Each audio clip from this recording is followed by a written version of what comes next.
Есімім Жұмабаев Батырхан Елікұлы, Қазақстан Республикасының ұлттық музейі ішіндегі Қасиетті Қазақстан ғылыми зерттеу орталығының басшысымын.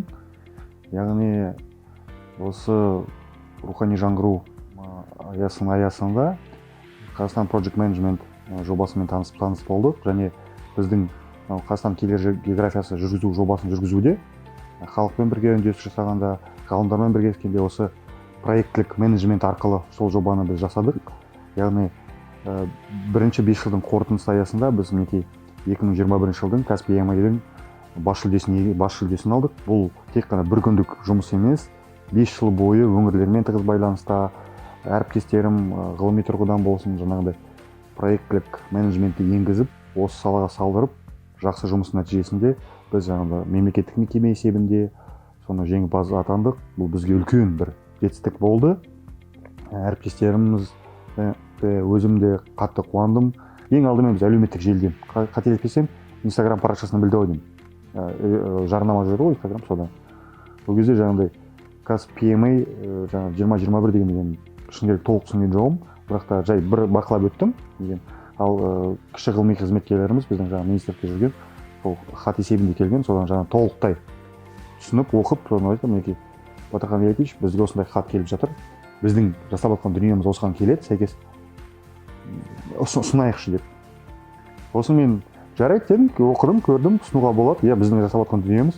Бірақ та енді қазақта айтады ғой, жаңағы арық айтып семіз шық дейді.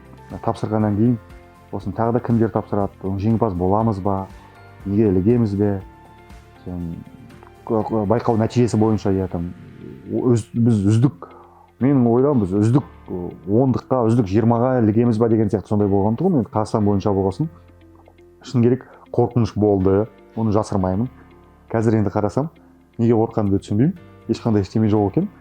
Қорқыныш болды, шын керек. Сондықтан да пандемия кезі болғасын, біз ешқандай да музей басшылығына айтпай, жариялай айтпай, өзіміздің ғана орталықтың аясында дайындап дүниелерімізді кезең-кезеңмен, бірінші кезеңді тапсырдық, өтіп кеттік.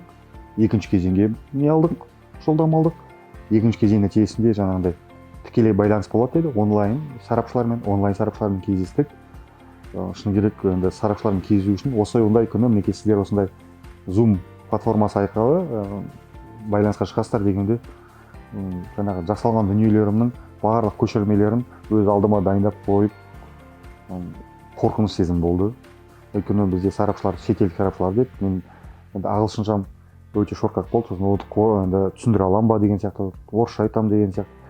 Бірақ та енді ресейлік сарапшылар болды, Санкт-Петербург қаласынан екен, өте жаңағыдай ешқандай да сізбен сияқты сөйлескендей сөйлесіп кеттік, түсіндірдім барлықтан, ол кісілерге өте қатты ұнады. Сосын жаңағыдай қоштастық, бірақ та біз нәтижесін білмедік. Содан кейін жаңағыдай енді екінші кезең өткеннен кейін 1 желтоқсан күні ғана бізге айтты, жеңімпазсыздар. Жеңімпаз болған кезде енді жаңағыдай нешінші орын екенін білмеймін, сіздер жеңімпазсыздар, енді екі кезеңде өттіңіз, жеңімпазсыздар, осындай неге дайындалыңыздар деп жаңағыдай. Енді ұлықтау рәсіміне, жаңағыдай торжественный мероприятияға барлықтарын дайындалыңыздар деп, соған біз дайындалдық.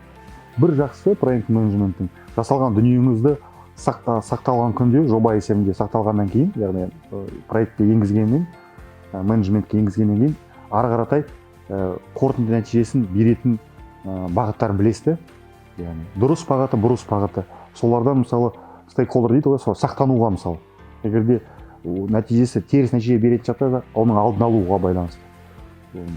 Прогнозирование, яғни жобалау, болжауға байланысты.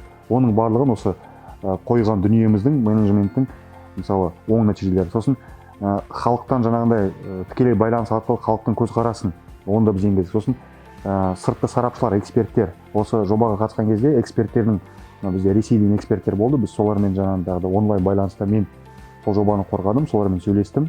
Сол кезде жаңа олардың тәуелсіз эксперттердің, тәуелсіз сарапшылардың көзқарасы. Және олардың менің айтқан дүнием жақсы болды ма, әлде біз ұсынған дүниеміз жақсы жобаға сәйкес келді ма, барлығы өте қызығушылықпен, көзқарасымен танытып, жақсы деген оң нәтижелерін берді. Соның нәтижесінде біз жеңімпаз болдық.